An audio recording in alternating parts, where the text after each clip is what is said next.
Good morning. I'm Muriel Bowser. I'm the mayor of Washington, D.C. We are here at Reagan National Airport to provide an update on the tragic events of last night. I'm joined by U.S. Transportation Secretary Sean Duffy, D.C. Fire and EMS Chief John Donnelly, American Airlines CEO Robert Eisen, the MWA, the Metropolitan Washington Airports Authority CEO Jack Carter, United States Senator Mark Warner, United States Senator Tim Kaine, U.S. Representative Don Beyer, as well as the Chief of the Metropolitan Police Department, Pamela Smith. And we are joined by first responders from across the Metropolitan Washington region. I speak for all of us when I say, and certainly all Washingtonians, how very sad we are for American Airlines, for the United States Department of Defense, and for all Americans for the loss of life that happened with the collision of these aircrafts.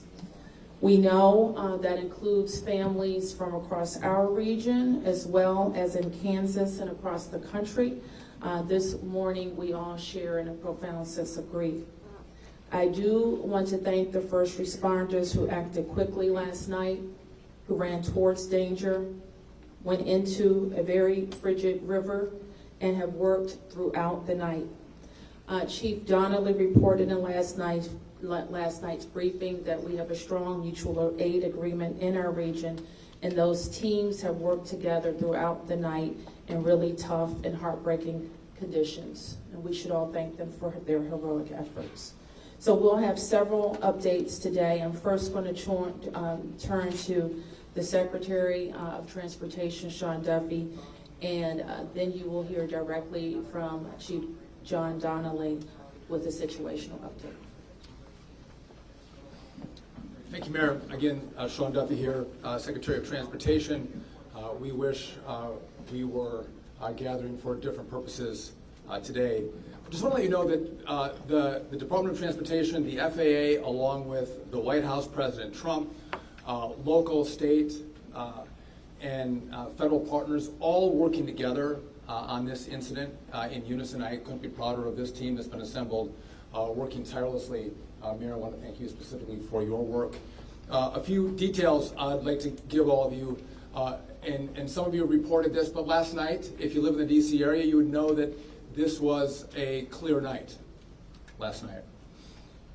The helicopter was in a standard pattern. If you live in the DC area, you'll see helicopters up and down the river. This flight pattern is seen oftentimes when you live in DC. This was a standard flight pattern last night as well. The American Airlines flight coming into land was in a standard flight pattern as it was coming into DCA. So this was not unusual with a military aircraft flying the river and aircraft landing at DCA. And again, if you live in the area, you'll see that frequently with those two aircraft working together. As many of you reported, we have located the two aircrafts. The fuselage of the American Airlines plane was inverted. It's been located in 3 different sections. It's in about waist-deep water, so that recovery is going to go on today. As that recovery takes place of the fuselage of the aircraft, NTSB is going to start to analyze that aircraft, partner with the FAA with all of the information we have to get the best results possible for the American people. I would just say that safety is our expectation. Everyone who flies in American skies expects that we fly safely, that when you depart an airport, you get to your destination. That didn't happen last night. And I know that President Trump, his administration, the FAA, the DOT, we will not rest until we have answers for the families and for the flying public. You should be assured that when you fly, you're safe. Thank you.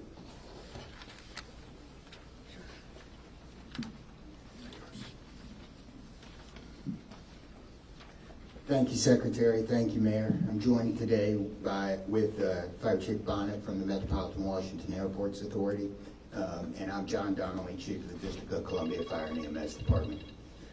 Last night at 8:48, the control tower sounded an alert, which alerts responders to respond to a report of an aircraft crash on or near the airport. That sets off an immediate response from the Airport Authority Fire Department, from the District of Columbia and Metropolitan Harbor Patrol fireboats and other fireboats on the river in order to support that type of operation. Very quickly, this call escalated. It became apparent, the responders realized that they had a plane crash and immediately escalated to a response that ultimately included about 300 people last night. These responders found extremely frigid conditions. They found heavy wind. They found ice on the water, and they're operated all night in those conditions. I'd like to take a moment to acknowledge the agencies that responded in addition to DC Fire and EMS and the Metropolitan-Washington Airports Authority. Montgomery County Fire Department, the Prince George's County Fire Department, the Charles County Fire Department, the Baltimore County Police Department, the Anne Arundel County Fire Department, the Alexandria Fire Department, the Arlington County Fire Department, the Fairfax Fire Department, the Prince William Fire Department, the Baltimore City Police Department, the Maryland State Police, the Maryland Natural Resources Police, the Department of Defense, the Joint Base in Bowling Fire Department and the staff there, the U.S. Army, the U.S. Coast Guard, the United States Park Police, the Metropolitan Police Department, the FBI, and the NTSB. Despite all those efforts, we are now at a point where we are switching from a rescue operation to a recovery operation. At this point, we don't believe there are any survivors from this accident. And we have recovered 27 people from the plane and 1 from the helicopter.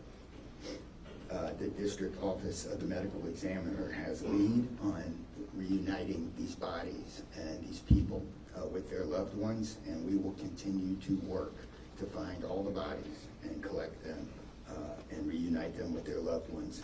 We should also acknowledge that the Virginia Medical Examiner and the Army Medical Examiner are involved in this operation and a very important part of getting people identified. So.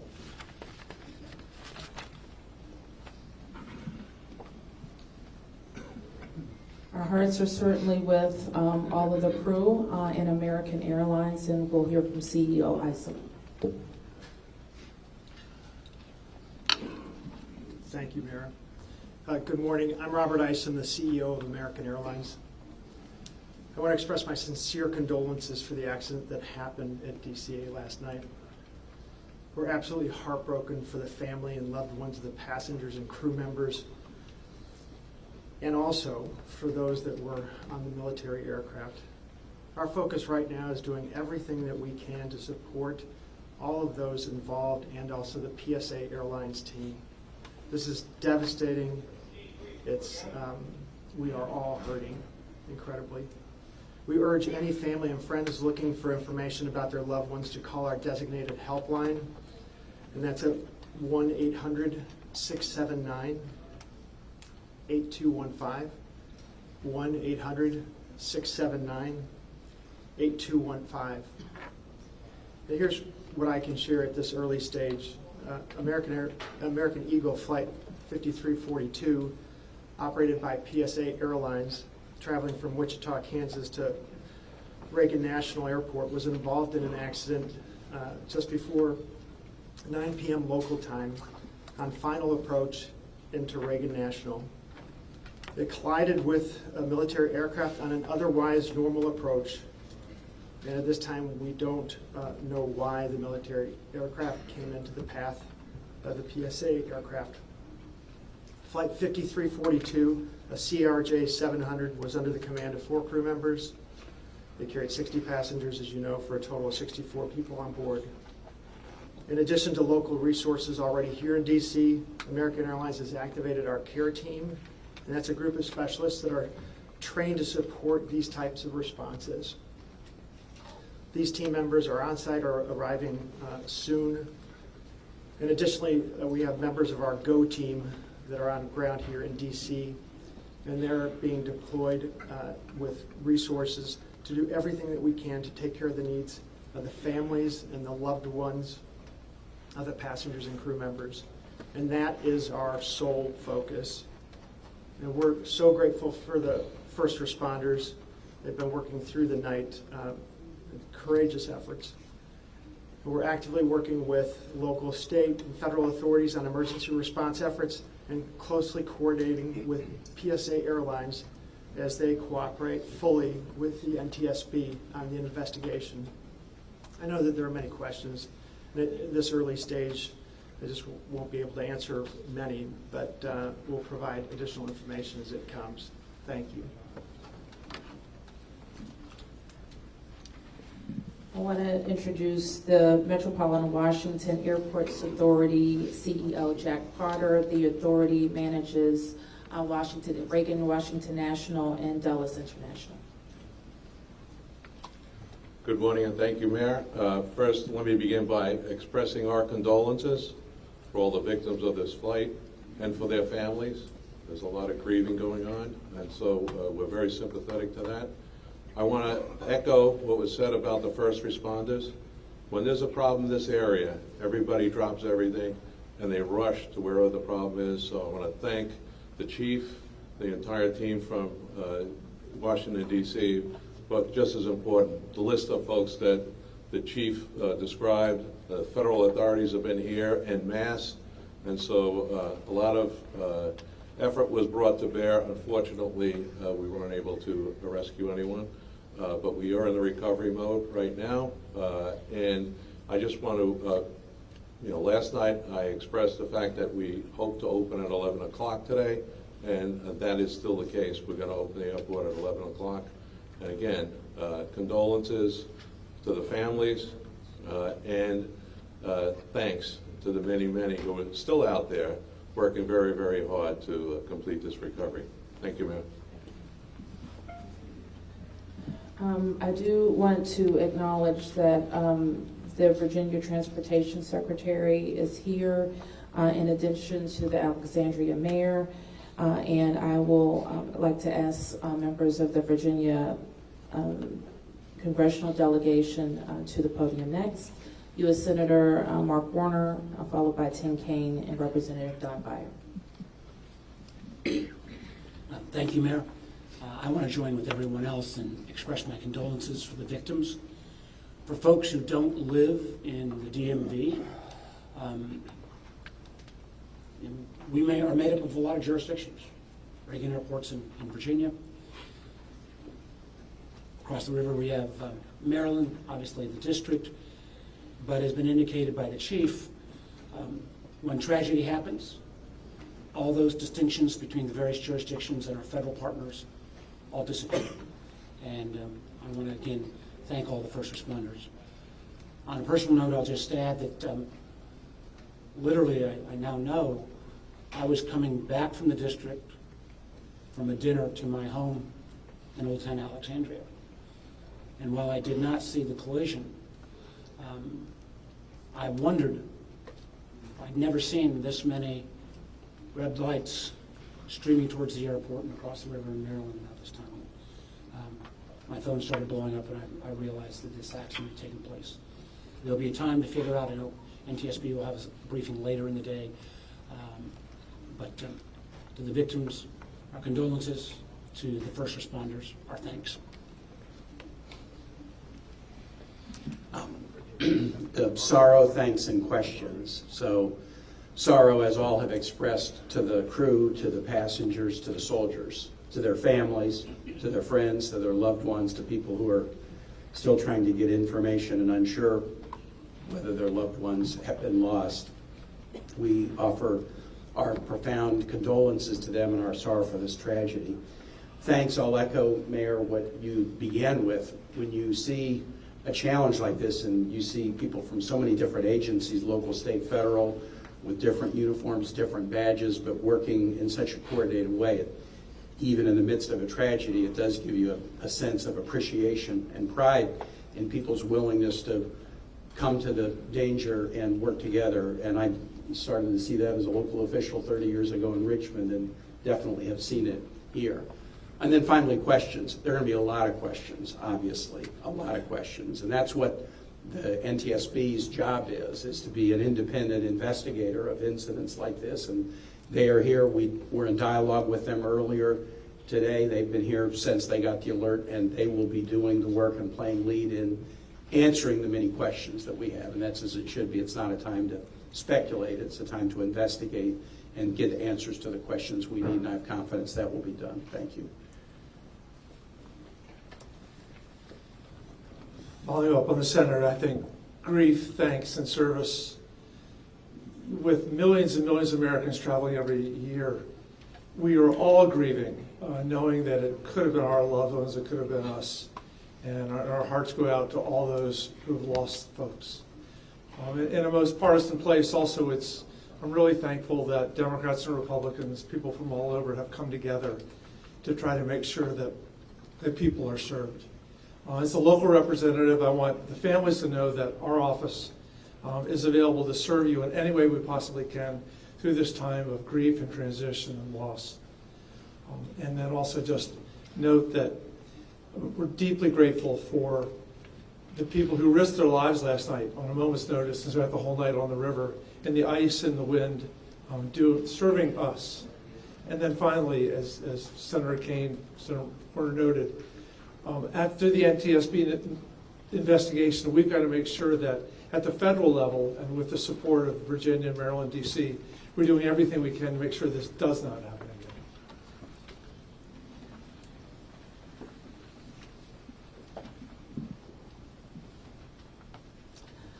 So with that, it's been said already that the National Transportation Safety Board becomes the lead agency in the investigation. Our jurisdiction in DC, where the crash occurred over the river, concludes as we, in the leadership role of the Unified Command, as we shift to a recovery effort. We expect the National Transportation Safety Board to provide briefings to the press later in the day. So at this point, we can take a few questions. Yes? Can you say without a shadow of a doubt that people are safe to fly? What we can talk about today is what happened here with the collision of these vehicles. We've said what we know, and that the National Transportation Safety Board continues to investigate. I don't know that any of us have been briefed on anything that would suggest any other aircraft are implicated. Yes? You're still missing 30 plus people in the water. What are some of the challenges in recovering them right now? Chief? So the rescue operation, or the recovery operation goes on. It's a lot of touch and feel in the different parts of the plane or in the helicopter. And the crash area is a little spread out, so we've got some work to do. And I think it's a pretty normal type of situation. I don't think it's extraordinary. How spread out is this debris field? So the wind started blowing last night, so we've had debris travel from the airport down as far as the Wilson Bridge. Mile-wise, how far is that? I couldn't tell you. Okay. Less than a mile. This is a question for CEO Carter. You're going to open the airport at 11 o'clock this morning. How are you going to do that? And what impact is that going to have on operations, on passengers, on people's anxiety? How are we going to do this? Well, we're going to open the airport at 11 o'clock. It's safe. We've worked with all the federal agencies, FAA, and it's been determined that we can open that airport safely. The recovery effort that's on our property is on the waterfront. Our primary runway, 119, will be open. It's away from any activity. We're going to have a secure area around that, so all are comfortable that we can get back to operations. Now, each airline will announce or communicate to their passengers what their operations are going to be. Obviously, their networks were disrupted overnight, and so we might have a slow recovery, but the bottom line is we will begin to have aircraft moving in and out of this airport at 11 o'clock. Okay, so 1, 2, 3. Has the flight recorder been recovered I don't think we can say anything about what's in TSB's purview. You mentioned the airport opens 3 hours from now. There's a lot of helicopter traffic from the military, U.S. Park Police and all that. Will helicopters be flying right through here as well, beyond the recovery efforts? I don't know the answer to that. Jack, do you have anything to add? We don't have anything to add about that. Yes. This is for Secretary Duffy. Can you reassure Americans that the U.S. still has the safest airspace in the world? So the question is, can I guarantee the American flying public that the United States has the most safe and secure airspace in the world? And the answer to that is absolutely, yes, we do. We have early indicators of what happened here, and I will tell you with complete confidence, we have the safest airspace in the world. When it comes to informing these families who've tragically lost their loved ones, what has that looked like so far? Have any of them been informed? The flight manifest, is there any details you can provide on that front? Can you add anything? All I can say is that we have published the 1-800 number. We have family assistance centers set up here in DCA. We do in Wichita as well. I'm not at liberty to give the number of families that have been that have used those services, but we are making that use. We have over 100 team members that are either here or on their way.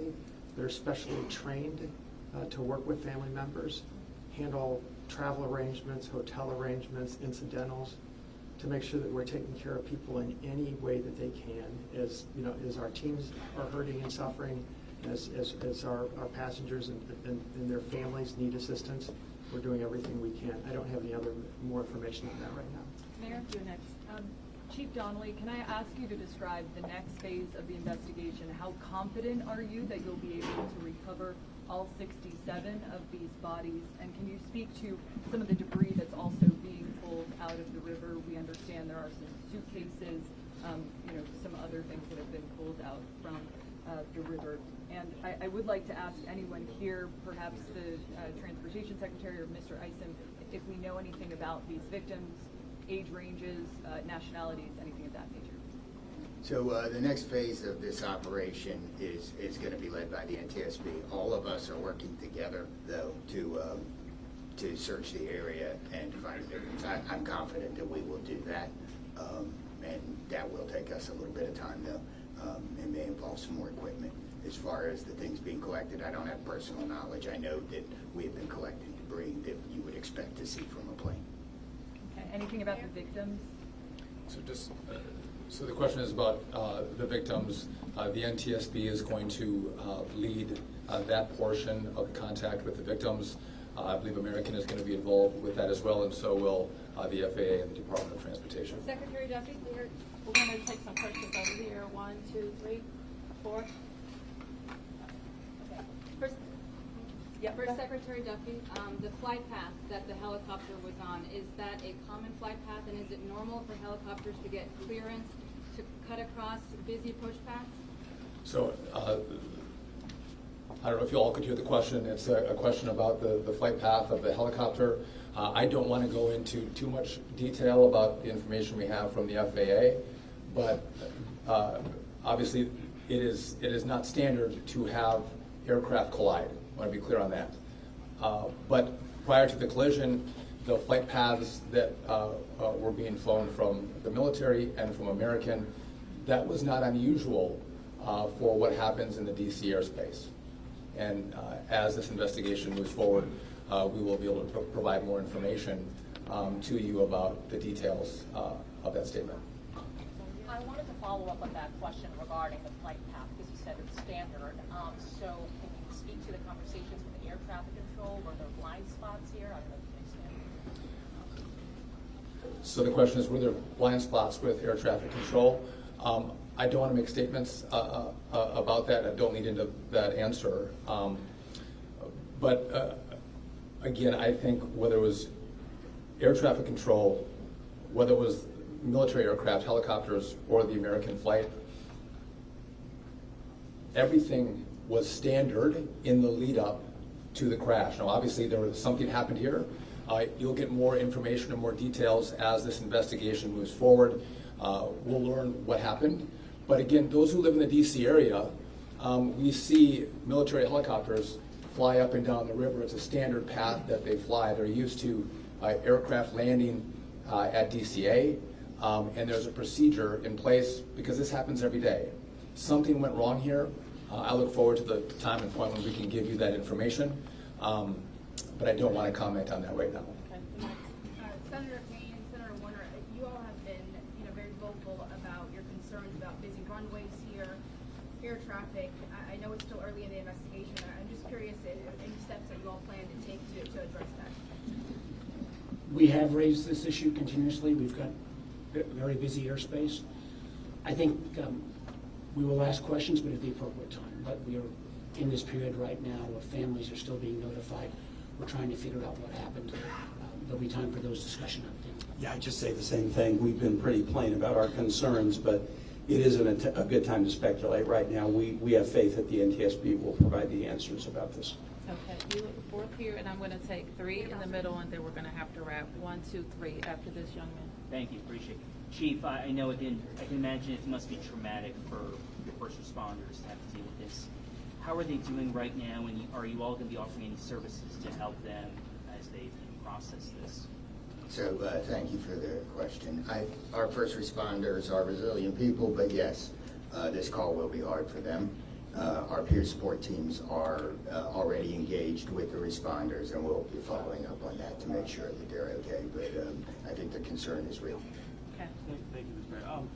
What kind of communication was there between the helicopter and the tower, the plane and the tower, and the helicopter and the plane? I don't want to say too much on the communication between the helicopter and the tower and the airline and the tower, but I will say this: there was communication. It was I would say standard communication. So there was not a breakdown, if that's your question, in communication between the military helicopter and the American Airline flight. There was communication between the aircraft and the tower. Was the plane aware there was a helicopter in the area?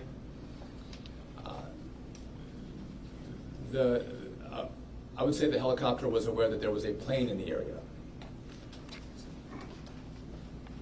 You mentioned that. So the president, you said yesterday that you called into the briefing room. Has he returned to the briefing room since then? Have you spoken? Also, a question about the National Security Advisor, Mike Waltz. He's saying that there was 30 bodies that have been recovered. That you just said that at the White House. Curious. I know you're in this presser right now, so that's hard for you to update. But I do have the question posed in the briefing room. I can do the body. Okay, first. So in terms of body recovery, we as we recover bodies, we have a process, and we're not counting any bodies until they're in the possession of the medical director. So there may be some fluctuating in numbers that other people would report, but our numbers from the medical examiner. So just in regard to the president in the briefing room, I've been with this team for the last hour plus as we've worked through the details of the information we wanted to give you. But it is my understanding that either this morning he was going to be in the Situation Room, or the Situation Room is obviously briefing the president. He has been kept in full appraisal of what is taking place. Okay, last two, you and you, ma'am. First. You mentioned that the aircraft were on a standard flight pattern. Just curious, when the airport opens at 11 today, will planes be on that flight pattern again, or are they being directed to fly a different way to land? Jack, do you want to? Well, I mean, safety is paramount, and I don't have that information quite yet from the FAA, so I don't want to provide an information I don't want to provide an answer or inaccurate information on what routes will be flown out of DCA. Okay, last one. Two questions really quickly. What do you know about the experience and history of the pilots of both the American Airlines plane and the Army Black Hawk helicopter? And then for Secretary Duffy, last night the president had said that this could have been prevented and questioned why air traffic control didn't tell a helicopter what to do. Is that something that investigators have determined should have happened in this situation? I can quickly, Secretary. Just quickly, I don't have a lot of information to release, but these are experienced pilots. I know that the captain had 6 years with PSA, or almost 6 years with PSA, and the first officer almost 2 years. Again, standard approach, and that's about all I can say. Thank you.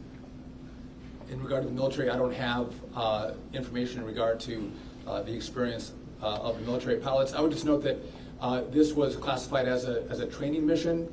Sometimes people could think that a training mission is someone who is inexperienced in the cockpit. We call these missions that are flown in the DC area as our pilots are getting hours in experience training missions. So don't read into that we had how many hours the pilots on the military aircraft had. And you had another question for me that was? Last night, the president had said that this could be prevented, and also that air traffic control, questioning why they may not have communicated with the helicopter, telling them what to do. We are going to wait for all the information to come in from this vantage point, but to back up what the president said, what I've seen so far, do I think this was preventable? Absolutely. Thank you. Is there an acting FAA director?